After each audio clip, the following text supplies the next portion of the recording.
Well, What part of Colorado? Lakewood. Oh, up in the Denver area. Yeah. We stayed there, but we did move out for 2 years because we went to Saudi Arabia and then came back. Why did you go to Saudi Arabia?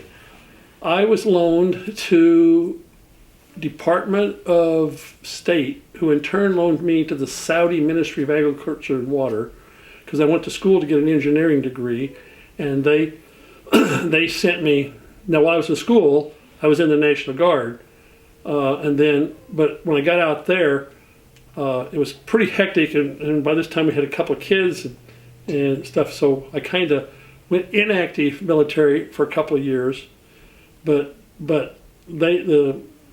I was working for Department of Interior. They loaned me to Department of State, who in turn loaned me to them.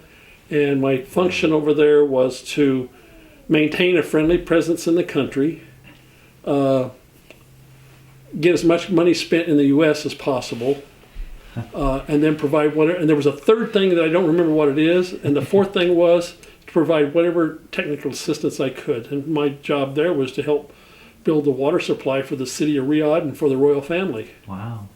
So what was it like to live in Saudi Arabia back in, what year would this have been, like in the 81 and 82. 81, 82. Eddie was born in fact, we had to delay our departure to Saudi Arabia because we had to wait till he was born. He was 6 weeks old when we got there. So he had a passport when he was 6 weeks old. So what was that like to live in Saudi Arabia? What For who? For you, Barbara, what was it like for you? I'm sure that was pretty interesting. Well, I couldn't drive. Illegal to drive, right? It was illegal to drive. For women. A 10-year-old boy could drive, but I couldn't drive.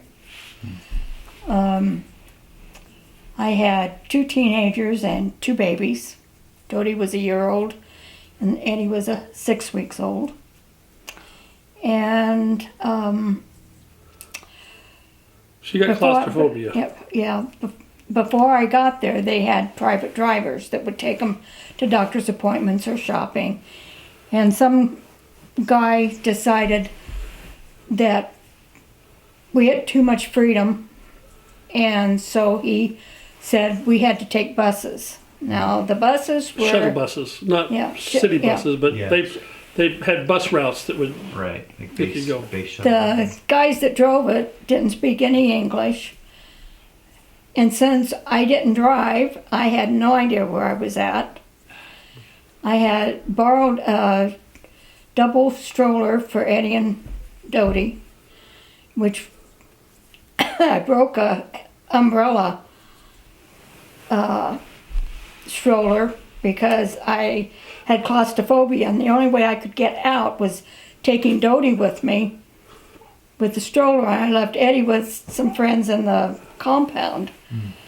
And the sidewalks were so rough that I broke one of the wheels, and so I'm trying to hold up the stroller and pushing her. It was frustrating for me. Yeah. You take my car away and you've taken my life away.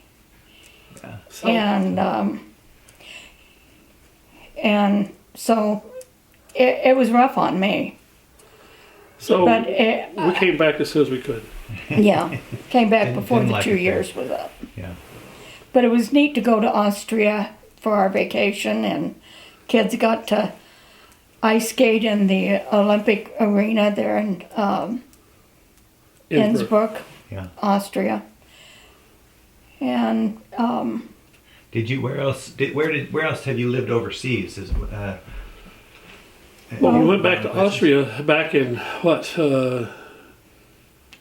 You lived in Austria. 2009 it was. Mm-hmm. Well, yeah, I went over there. I got a job over there.